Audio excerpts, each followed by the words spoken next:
Welcome to Washington. I'm Laura Ingraham, and this is the Ingraham Angle. We have a jam-packed show for you tonight.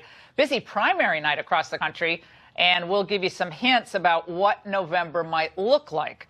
This includes an extremely razor-thin margin in Ohio's 12th district. We're going to have a live report there in just a moment.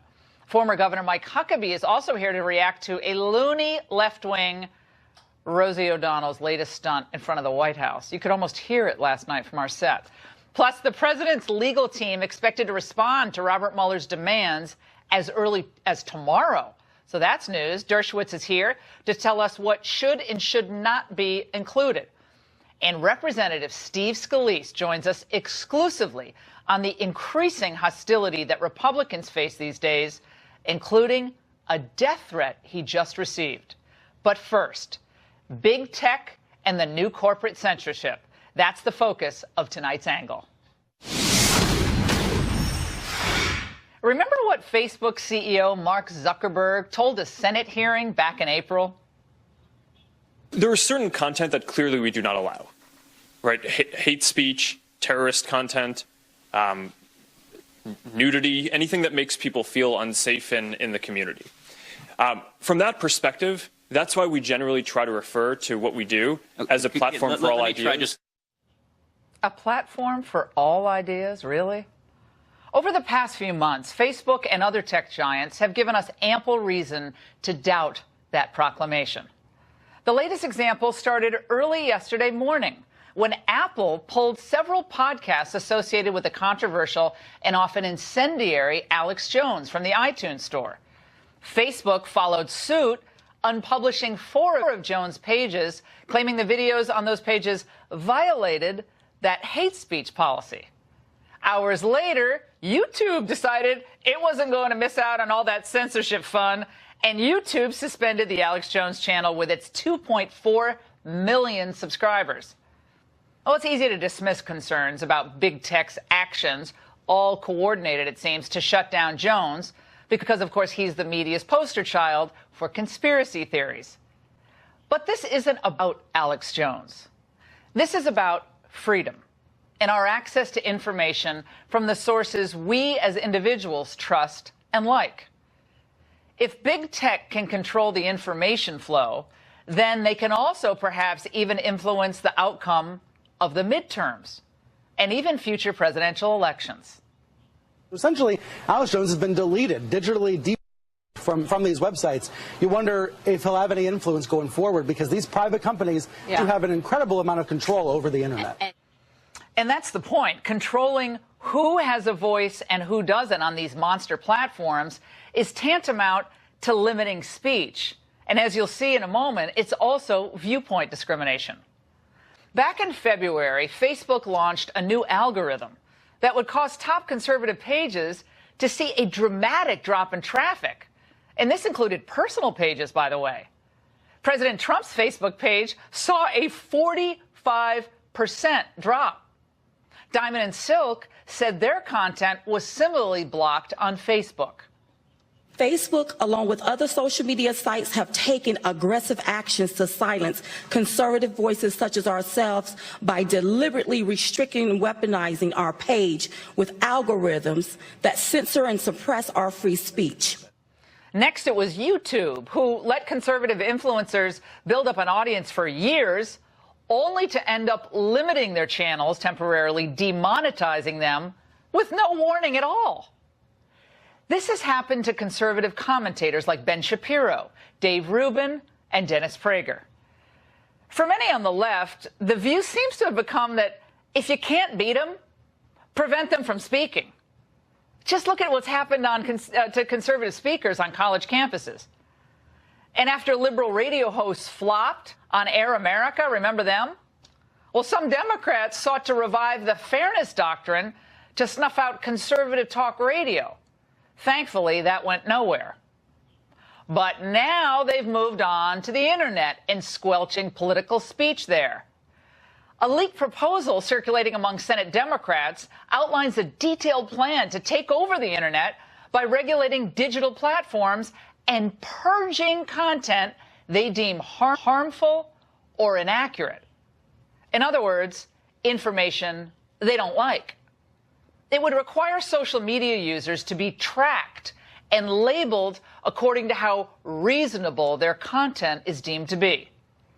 Democrat Senator Chris Murphy even hinted at this yesterday, tweeting, "InfoWars is the tip of a giant iceberg of hate and lies that uses sites like Facebook and YouTube to tear our nation apart. These companies must do more than take down one website. The survival of our democracy depends on it." How dramatic. Translation, the survival of the Democratic Party depends on it. There's an old saying in TV and radio that content is king. Same goes for the internet. If they can shut down political speech on the grounds that it's hateful, you have to ask, where does this end? If you want to see hate, check out some of the comments on my Twitter feed after the show tonight. Then you'll see hateful.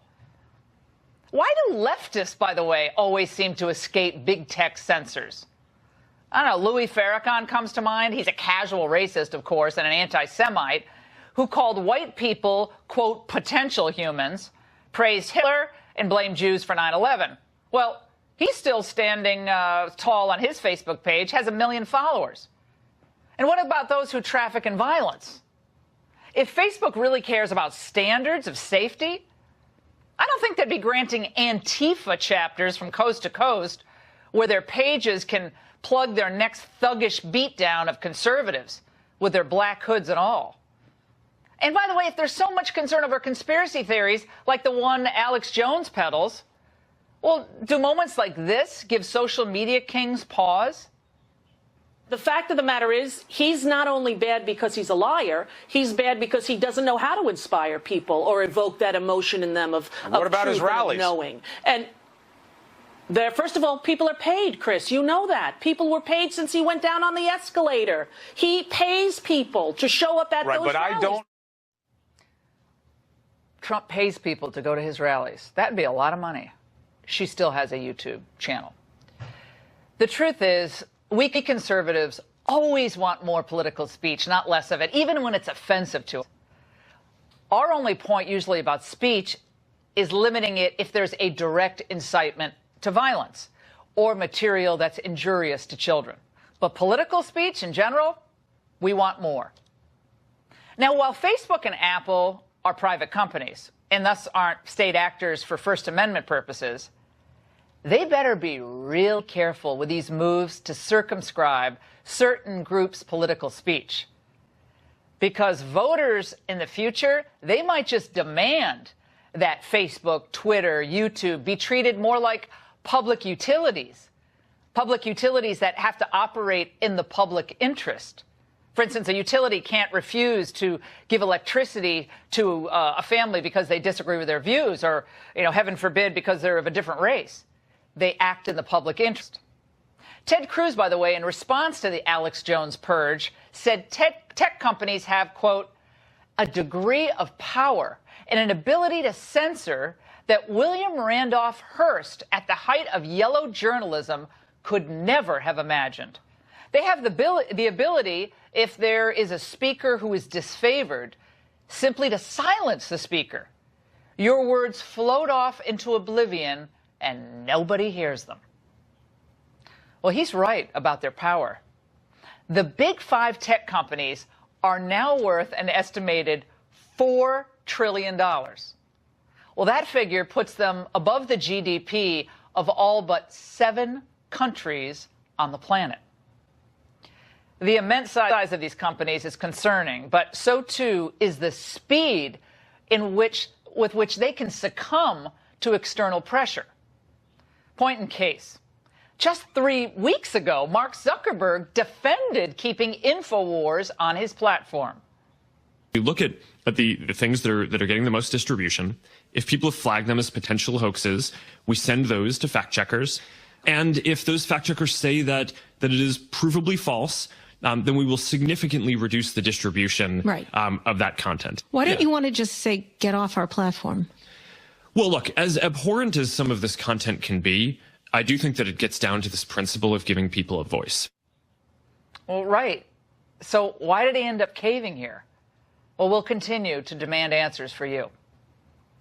Remember when disgraced FBI agent Peter Strzok texted Lisa Page about an insurance policy to keep Trump from getting elected? Remember that? Well, maybe, just maybe, these latest moves are the beginning of big tech's own version of an insurance policy to see that someone with Trump's views never reaches a position of authority in government again. And that's the angle. Joining us now with reaction, Monica Crowley from the London Center for Policy Research, attorney Dan Gillian, and Elizabeth Heng, a Republican congressional candidate from California who had one of her campaign ads temporarily blocked on Facebook. It's great to see all of you. Elizabeth, let's start with you, because I watched your campaign ad, and you had some images from your parents' country of birth, Cambodia, and the brutality of Cambodia, the Cambodian purge, and Facebook, blocked it. They said what to you when you brought this up? This is some of the images from the ad. What did they say to you when you brought this up? They said that the ad was shocking, disrespectful, and too sensational to be on Facebook, and that was absolutely maddening in so many ways for me. When I decided to run for Congress, I got into the race because part of my message was that great things can come from great adversity. My parents lived through the genocide in Cambodia and came to the United States as refugees. And so, for some reason, Facebook found that offensive and removed my ability to advertise the campaign message. Dan, this is kind of problematic. I mean, I think for civil libertarians, and this is where Democrats, the ACLU, have been amazingly quiet on this. I mean, they have a statement on their website, but I don't see them on any television shows. They're too busy representing illegal immigrants. But Dan, where are the civil libertarians on this issue? I mean, those are historical photos. I mean, the Holocaust, are we not able to talk about that and the horrors that were perpetrated on Jews on these social media platforms? What's going on here? I think you need to back up a little bit, and I want to restate something that you said earlier, which is really important, that none of these companies you're talking about, they're not state actors. They're not the government. And so this whole First Amendment thing you've been talking about all along, it's out the window. So what you're talking about here are decisions by companies on their content, something that Fox News does, something that every single media outlet does. And I think for you to go and say, listen, this is all about because we're Republicans or we're conservatives. Where's the discrimination or the similar actions against a myriad of leftists? You saw the examples. Let me give you an example. Let me give you an example. Well, no, why isn't Antifa blocked from Facebook? Why are they still on YouTube? Well, maybe they should be, okay? Laura, listen, though, but you just asked me a question. Let me answer it. Back in 2015, being liberal was knocked right off of Facebook, right? I have a lot more, I can assure you, I have a lot more liberal friends on my Facebook feed than a lot of your viewers do. And I see them griping time and time again every night about Facebook acting against them, too, and knocking them off for stupid things they say. Facebook has made a decision, and it seems like it's not that hard to understand given the history and the $16 billion that Mr. Zuckerberg took a hit on, that he's made a decision that his company is going to start making different decisions on content than he did before. But, InfoWars, it's still out there on Instagram. It's still there, and Instagram, is huge. Twitter, Dan, it's out there. You see no difference between a cable channel. How many cable channels out there? I don't even know. I mean, I don't watch most cable channels, but there are a lot. From a cable channel and YouTube or Facebook or the entire Apple platform worth $1 trillion, you see no difference as far as their control of information. Really? What's the equivalent of YouTube? I'm not really sure where you're going. They're not state actors. It's about controlling information. What is the equivalent of YouTube? I don't know. I mean, there isn't one. Instagram? That's the point. Instagram? But they're all companies. No. You don't know social media. It does not compete. YouTube and Instagram do not compete with each other. They don't. Well, thank you for that information. I got to go to Monica. Monica, you see my point. Of course they're not state actors. My point is when you have an overwhelmingly left-wing directorate, employees, 100% of all Twitter employees, for instance, in 2014 contributed to Democratic causes. That's not a conservative website piece. That's a factual determination. Twitter admitted it. Yes. And doesn't have any effect? Okay, I guess. I mean, come on. Common sense points to the truth about this. Look, these internet companies, they're giants, they're behemoths. They are incredibly influential and dominant, and that's the point. To your point about Twitter, the guy who used to run tech for Twitter is now running tech for the Democratic National Committee, just in time for the midterm elections. That's just one example. We're not talking about particular content about InfoWars, etc. What we are talking about is that a few select companies that have near monopolies in the digital sphere are now having control over the information that is available to you. And it's only going to get worse. So we are now on this slippery slope, Laura, where they're controlling the InfoWars website and so on. But go a couple of years down the road, or maybe even a shorter time period, and those leftist overlords in the digital sphere will be able to deem anything that they consider unacceptable, and that's a subjective standard, inappropriate for consumption, whether that's statements about Islamic fundamentalism, maybe abortion, maybe it's statements about pro-life or support for the police. They will be able to use a sliding scale based on what they think is appropriate rather than the First Amendment standard, and that is a very dark and dangerous place for this country to be. Elizabeth, Mark Zuckerberg was questioned about this by Ted Cruz back in April, and he said, look, there is no bias, but we're going to have standards in place. Let's watch. To a great many Americans, that appears to be a pervasive pattern of political bias. Do you agree with that assessment? I understand where that concern is coming from, because Facebook and the tech industry are located in Silicon Valley, which is an extremely left-leaning place. And this is actually a concern that I have and that I try to root out at the company, is making sure that we don't have any bias in the work that we do. And I think it is a fair concern that that people would at least wonder about. Well, that was a moment of candor from Zuckerberg. I mean, anyone who's spent any time in Silicon Valley, it's a political monolith. I know there are conservatives there, but they probably hide their views. I don't know why, but they don't want to. They don't want to. Literally, do not want to say they're conservative when they work there, or they probably will lose their job. I mean, I've heard those comments, not at Facebook, but other high-tech companies. Elizabeth. Yeah, Laura, it's undeniable that Facebook has algorithms that lean towards and incentivize those that have more liberal tendencies. And their algorithms will promote those such as Chuck Schumer, Nancy Pelosi, and my opponent, Jim Costa. And this just goes to show, why did it take 5 days and the whole national movement for Facebook to respond to my ad here? This is my story. This is the story in which I told that I'm assuming, had concerns with in the beginning of it, where it showed glimpses of genocide. Those were just photos. So, Elizabeth, you think you're being targeted through this. Elizabeth, you think you're being targeted as an Asian conservative candidate in liberal California because you represent a dangerous possibility for the left? Is that what you're saying? Yeah, we constantly see this time and time again with conservatives that from these tech giants, that the algorithms that are in place do not support conservative ideologies. It is so, but the important part about all of this is that it is so incredibly important for platforms such as Facebook, who claim to be sort of the online community space, to have diverse political thoughts on there. Time and time again, we see that this is not the case. More speech is better for everybody. Dan, go ahead. Yeah, there's an Ipsos poll today. 43% of Republicans support Trump's idea of shutting down media outlets that don't behave.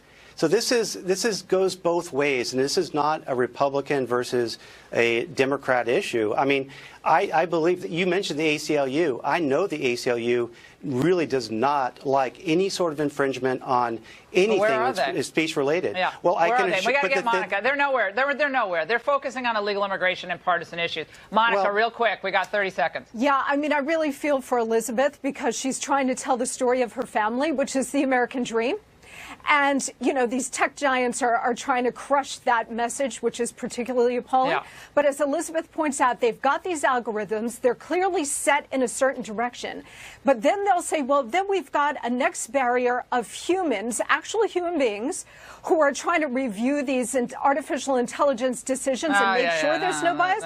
But all of those people are on the left. Now, they're on the left. And by the way, Jack Dorsey of Twitter today, late tonight, said that Alex Jones didn't violate their policy. So Twitter, so far, seems to be the best of all. Up next, President Trump made a campaign stop for him in Ohio. Can he pull off a win?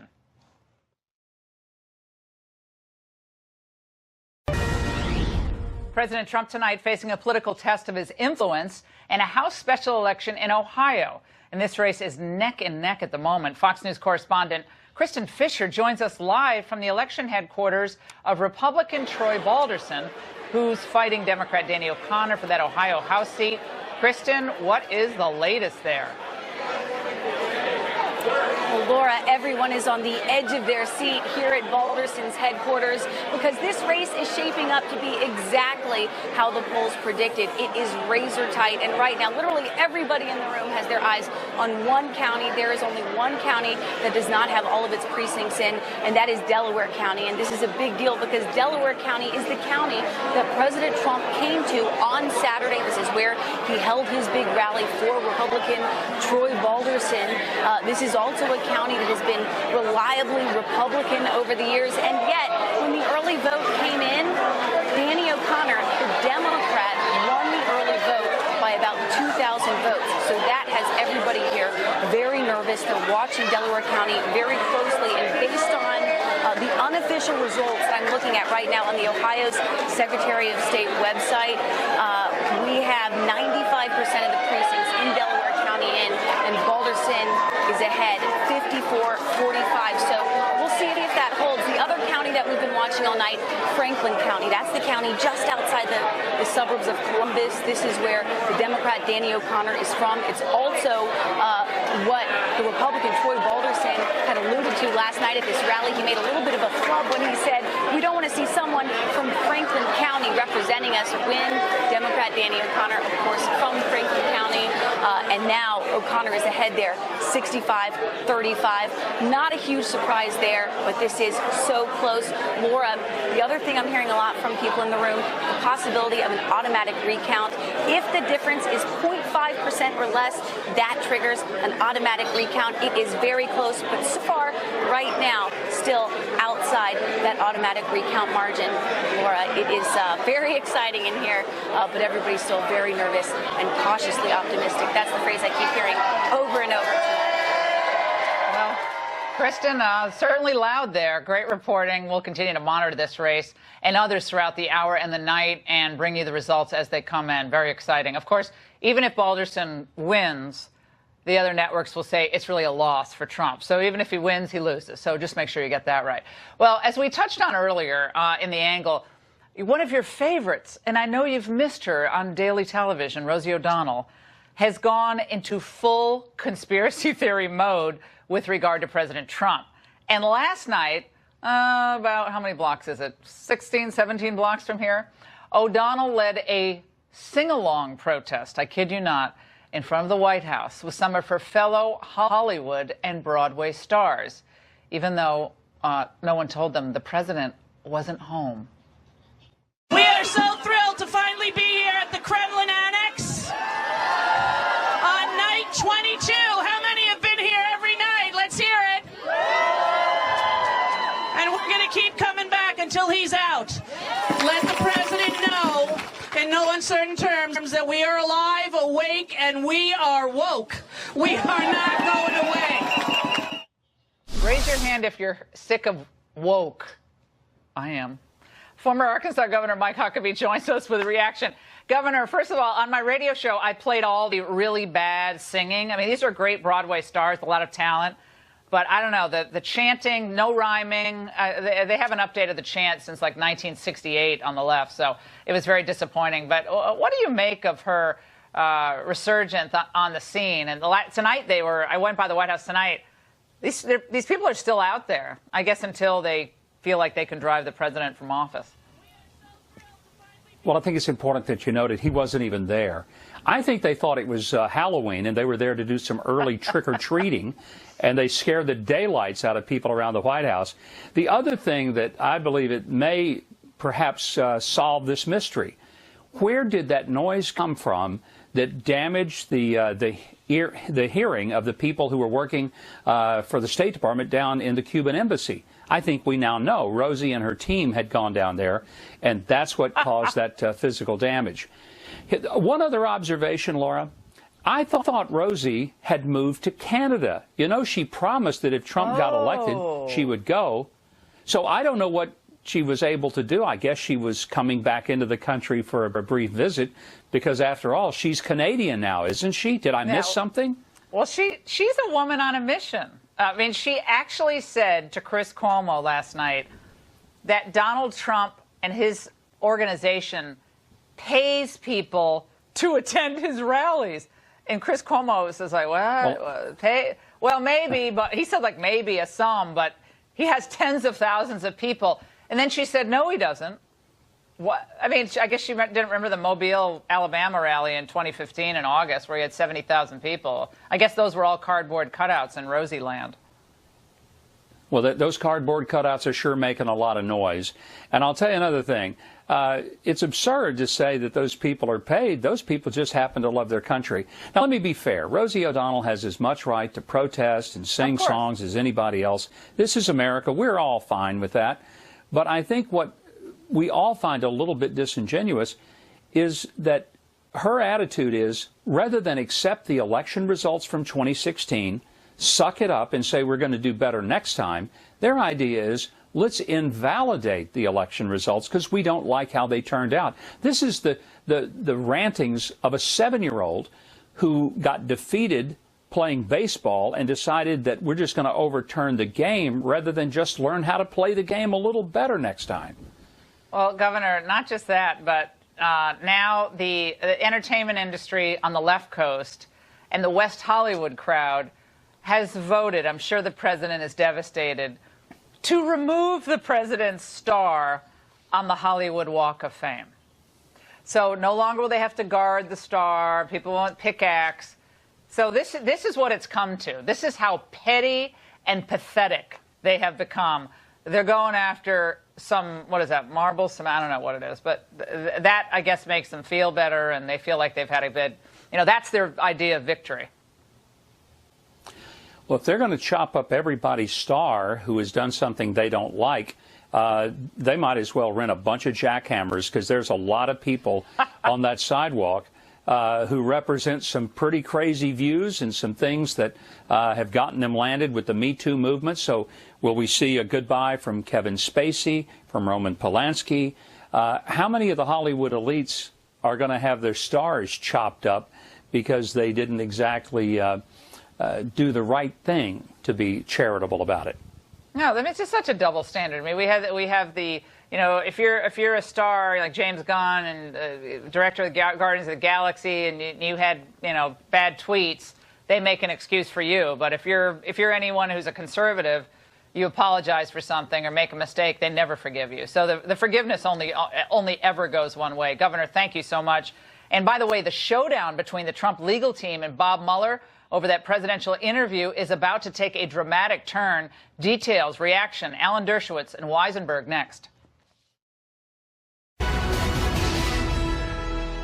A dramatic new turn may be imminent in the showdown between the Trump legal team and Special Prosecutor Bob Mueller. According to Fox News sources, Trump attorneys are preparing to send the special counsel a letter largely turning down any questions related to obstruction of justice during a potential presidential interview. But Rudy Giuliani gave an interview just posted on Politico where he leaves the door open to some limited questioning about obstruction, which is an interesting new development.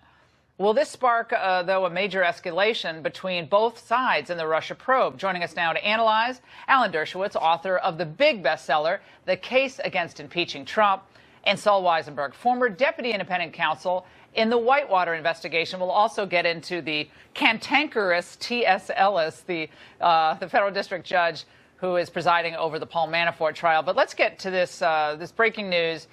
Rudy Giuliani in this Politico interview, you probably haven't read it, either of you, but he seems to leave open the possibility of a very narrow set of questions, if it can be narrowed, on obstruction. Alan, I'll go to you first.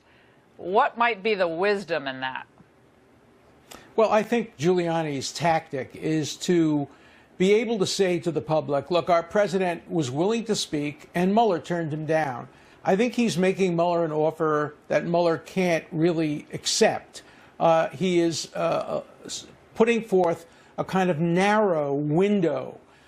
If Mueller accepts it, then game on, and we'll see some narrow questioning. But if I were Trump's lawyer, I'm not, I would not under any circumstances allow him to testify, because all you need is one question in which he answers truthfully, but somebody else answers in a different way. Say he says, I didn't know about the meeting at the Trump Tower involving the Russians, and Cohen says, yes, he did. Then you have an opportunity to spring that perjury trap. So in the end, I don't think lawyers generally will advise a client to testify or sit down with the prosecutor. But I think this client wants to be able to say, I offered to sit down and it was Mueller who turned me down. So I think that's the strategy. Okay, here are some of the previous conditions, Saul, placed on any potential interview that Giuliani had set out. And we'll put it up on the screen for our viewers. Could only be 2 to 3 hours long, narrow set of questions, collusion.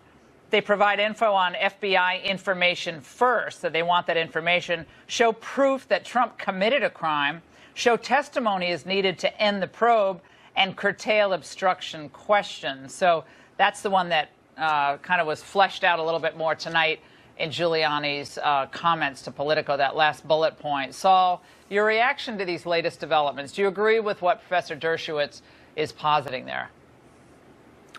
Well, no prosecutor worth his salt is going to accept those kind of preconditions. But there is a reason, and I do agree with, and have long agreed with Professor Dershowitz's assertion that the president shouldn't go in and answer these questions. It's far too dangerous. But there's a reason Bob Mueller has put up with this dance for so long, and I think a lot of people don't understand it. If he issues a subpoena to force President Trump to be interviewed by him, to go to the grand jury, for example, certainly President Trump has to accept that subpoena. You can subpoena a president, but then when President Trump invokes executive privilege, under the law, the current law in the D.C. Circuit in resealed case, it is going to be very difficult and time-consuming for Bob Mueller to ask the questions he wants to ask, particularly about obstruction, and there is absolutely no guarantee that he will win. You're talking about the heart of executive privilege here, presidential communications and presidential thought processes, and Mueller would have to show that it's very, very important evidence and that he can't get it anywhere else. And don't forget, when Jaworski won the tapes case against Nixon, and when Cox won the earlier case, they knew their subpoenas were incredibly narrowly drawn. They knew the tapes existed. They knew there were potentially incriminatory conversations on those tapes. Mueller does not have that. And more than anything else, Mueller does not have the right to even litigate executive privilege. The first thing President Trump is going to say is, I'm your boss. You can't even be in court. So the reason why Mueller has put up with these ridiculous preconditions is that he probably can't win if he goes to court. And Alan, they have already gamed this out. You have Emmett Flood, one of the top partners at Williams and Connolly, who's running this side of the legal prep inside the White House. He clerked for Justice Scalia. He was my co-clerk on the Second Circuit for Ralph Winter. Brilliant guy. They've already gamed this out, correct? I mean, this is probably already briefed. Of course, they had gamed it out a long time ago. Remember, that was the firm that represented Bill Clinton in his efforts to try to prevent testimony.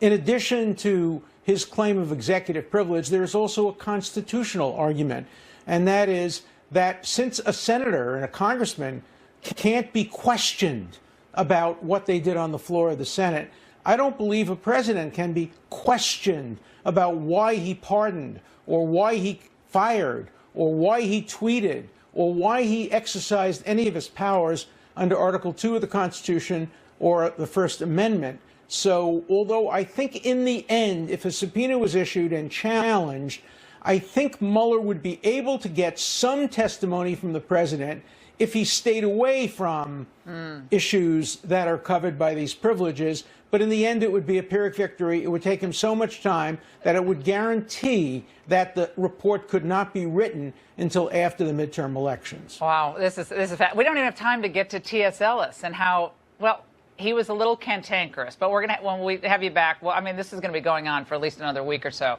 But he's a tough judge. He's a tough judge for both sides. I love what he says, you got to look at me when I talk to you. That's what I say to my kids. And then but the lawyer's like, tells the truth. I'm looking at you. Well, yeah. He does this with everybody. He does this with everybody, but it doesn't make it right. He needs to really hold back and let the litigators try their case. All right, guys. But he did the right thing when he talked about Manafort and why they're going after him. He told the truth about that, a truth that too few people are willing to recognize. I think he went a little far. Yeah, but he doesn't need to be doing that in front of the jury, though. He can do that when the jury's But when he's not there. saying you have tears in your eyes, and the Greg Andrus that was not in front of the jury. Says, yeah. Oh, it wasn't. He said, no, I don't. I'm sorry, but it is very dramatic, but it might be a little too much. All right, guys, thanks so much. That Ohio 12th race is still too close to call, by the way, but Republican Troy Balderson has a slight lead. We'll bring you updates when the race is called, and perhaps in a matter of moments. But next, an Iraqi immigrant who was said to be deported is now accused of putting a police officer in critical condition. The tragic story next.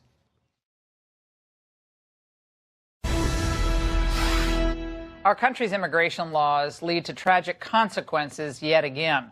A Colorado police officer is in critical but stable condition following a gun battle last week with Karar Noman al-Khamazi, an Iraqi refugee. Khamazi was in federal custody awaiting deportation in 2016 after he violated probation terms from a previous trespassing plea. But his removal was halted after a 10th Circuit Court of Appeals decision invalidated the government's grounds for doing so. Joining me to discuss all this is Dan Kovalik, who's an international rights lawyer and a professor and the author of the book The Plot to Scapegoat Russia. And Tom Holman is the former acting director of ICE, live from the studio with me tonight.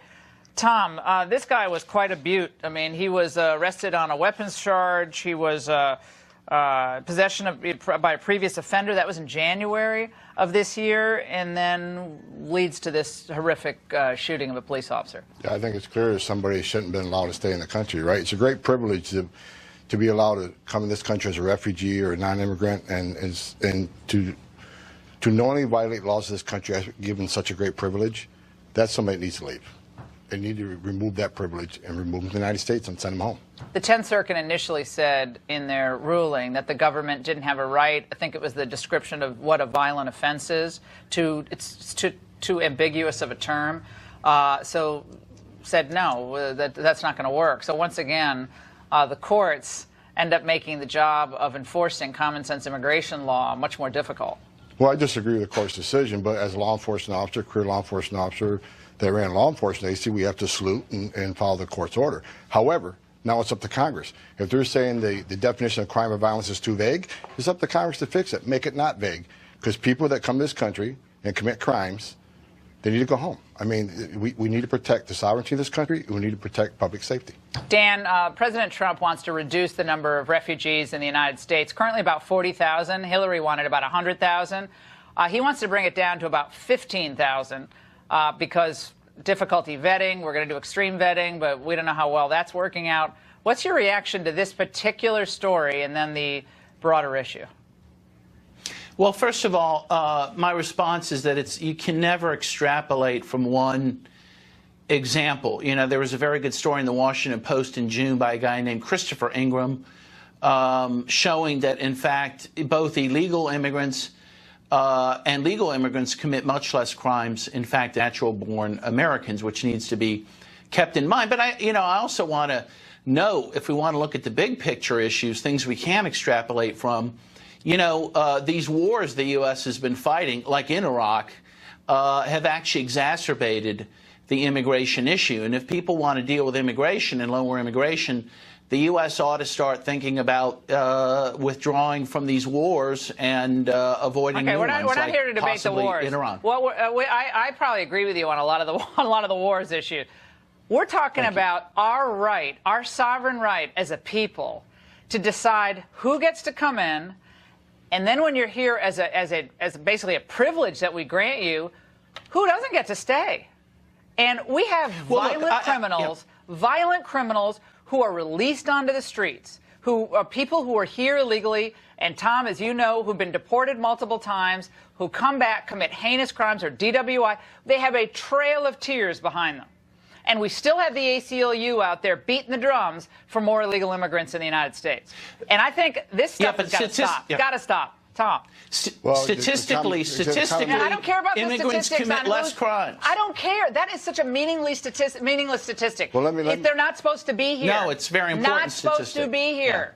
Yeah. Let me talk about he was a legal immigrant. He was legal. Let me respond to the meaningless quote that he just made, that that illegal aliens and aliens are here illegally commit less crimes than U.S. citizens. That's not the issue. The issue is how many crimes could have been prevented if they weren't here. So for people to say, well, they commit less crimes. Well, the question is how many crimes could have been prevented if we had secure borders and immigration laws that made sense? That's the question. And the John Lott study in Arizona, which was the most definitive of any jurisdiction that's ever been done, Professor John Lott, showed that illegal aliens are 142% more likely to be arrested for a crime. It's specific data, police data, culled through. It was painstakingly specific and well documented. So that's another fact. By the way, I want to put it as one full screen. We're running long. Issues that are important to the American voters. Americans' top problem facing the U.S. immigration, #1 at 22% of the public. Government's poor leadership, 19%. Race relations down at 7%. Healthcare is down at 3%. Immigration, Dan, the #1 issue for Americans, and I don't think it's because Americans want more legal immigration in the United States. You can close it out real quick. Yeah, well, I think immigrants are being scapegoated for a lot of problems that are not theirs, and I don't like people being scapegoated. I don't like the Russians being scapegoated. And I think this is a country of immigrants. My grandfather was here from Czechoslovakia.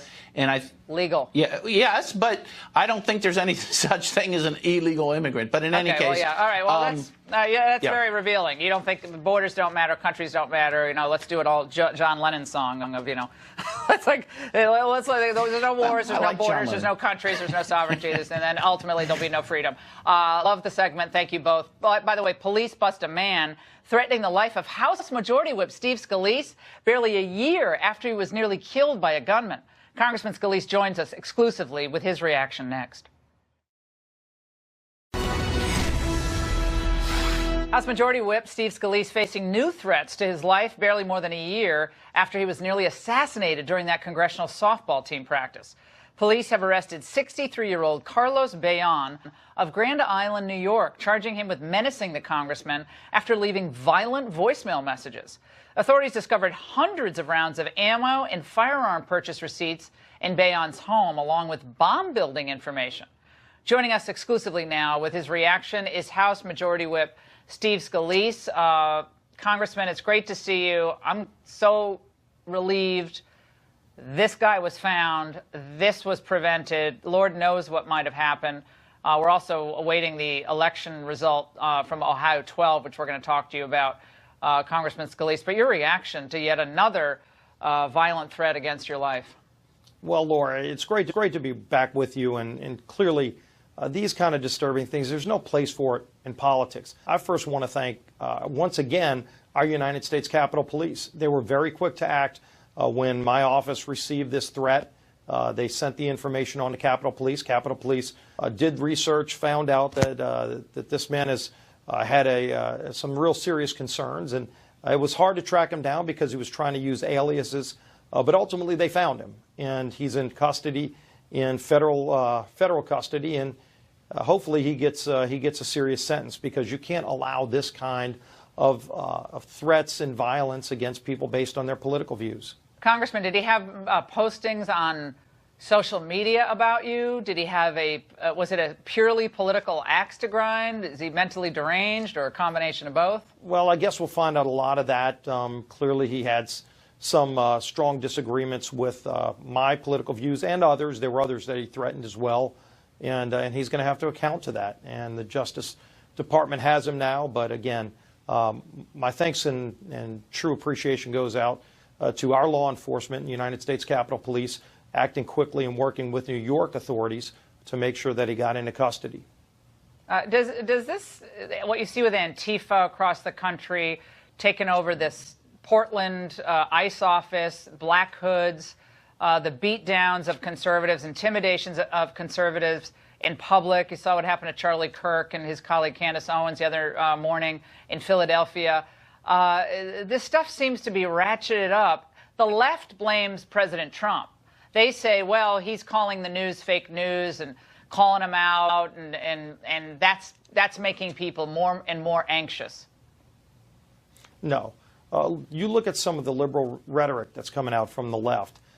They're encouraging and inciting, in many cases, violence. And it's got to stop. In fact, liberals need to call this out. They need to speak up, just as we're speaking up, saying that there's no place for it on the Republican or Democrat side. I think people on the left need to be as vocal at calling out this kind of violence. Well, we were talking earlier about Facebook and Apple moving against more conservative voices beyond Alex Jones, but to other conservatives who've seen their voices diminished on these mega platforms, trillions of dollars of market cap in these companies. Are you concerned that groups like Antifa, which have incited violence at these rallies, they continue on YouTube and so forth and Facebook, seemingly with impunity? Other groups like them. Yeah, it's clearly a double standard. We've pointed some of this out. In fact, when Mark Zuckerberg testified before the Energy and Commerce Committee that I sit on just a few weeks ago, I brought this up, the bias that we're seeing in Facebook as they put a new algorithm in place to change the way that people get their news feeds, and where they're literally we're starting to filter from what we see in a left-leaning way, and having a bias against conservatives. We've raised it to them, and they've gotten back to me to let me know that this is something they're looking into. But we need to watch it closely, because if they get into a position where it looks like they're trying to become the platform of the left, there are other social media sites people can go to and will go to if it becomes a liberal site. Well, they don't want their site to become a liberal-only site. Well, yeah, monopoly. They don't want them to have monopolist power. We're almost out of time. You predict this Ohio 12 is going to go Republican, Congressman? Yes or no? I do, and the numbers that are coming in are strong. President Trump going in, Laura, I think really helped swing this race to the Republican side.